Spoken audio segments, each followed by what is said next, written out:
right in the distance. These are called tailings or skimp heaps and contain the waste from the early stages of the concentrating process.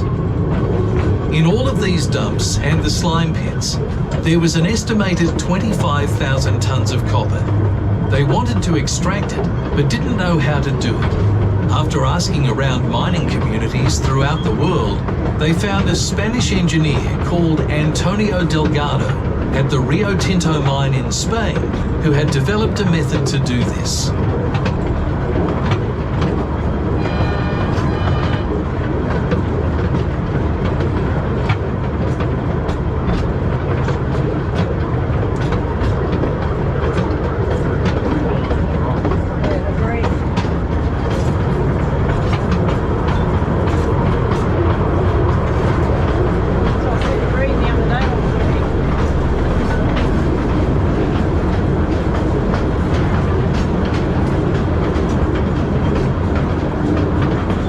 If you look to the left, you can see the greenish-blue stain on the rocks and on the ground. This is evidence of the natural leaching of the copper out of the tailings heap. In 1900, Antonio Delgado was brought out from Spain to conduct experiments with a view to dealing effectively with the heaps. By December of that year, he had designed and built a plant that was capable of producing approximately 1,000 tonnes of copper per year from these dumps. And that plant is where we will stop next. See the precipitation tanks, which are lined with timber and filled with rusty old scrap metal. These were an essential part of the process, and I'll tell you more about that a bit later.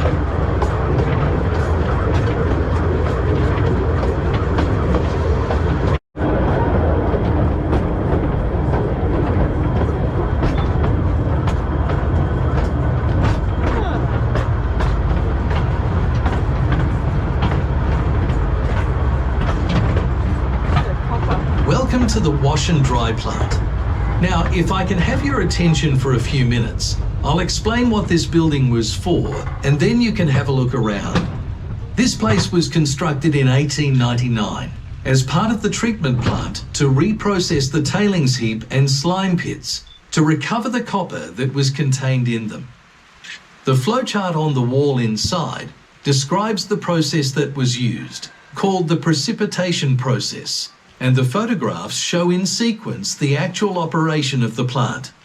It was called the wash and dry plant because the copper yielded by the precipitation process was brought here to be washed to remove the dirt and impurities and dried to make it easier to handle when transported to the smelters at Wallaroo.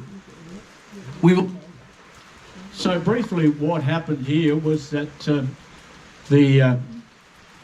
the system involved using sulfuric acid to extract copper from those tailings heaps back behind us. So what Antonio Delgado set up was a system whereby the sulfuric acid could be diluted with seawater that was pumped from down at Rossiter's Point, pumped up here to a tank just up ahead of us on the left-hand side. You'll see it as we leave, and mixed there, a diluted mixture of seawater and sulfuric acid was then pumped onto the top of the tailings heaps at the rate of 180,000 litres an hour. So a lot of water. So a big pump, big old steam engine thumping away, pumping that mixture up to the top. What that then did was that mixture, that liquid, leached down through the pile of tailings. And copper is attracted to sulfur, sulfuric acid and copper becomes copper sulfate. That's what it was at the bottom when it came out.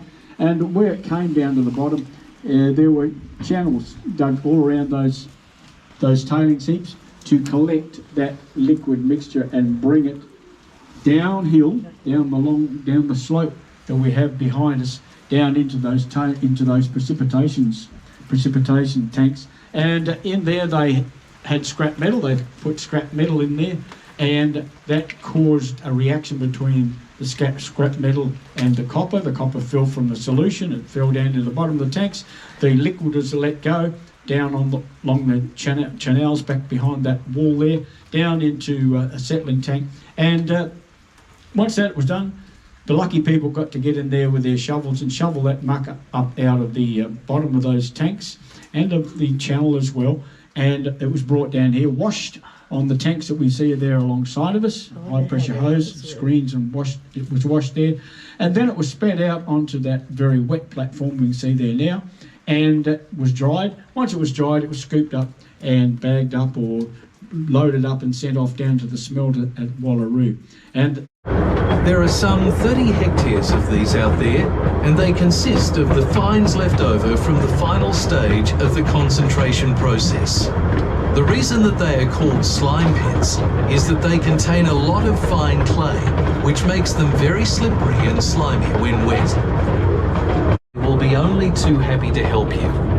The cottages that you see located adjacent to the Kadina Road were for railway employees who maintained the broad gauge railway.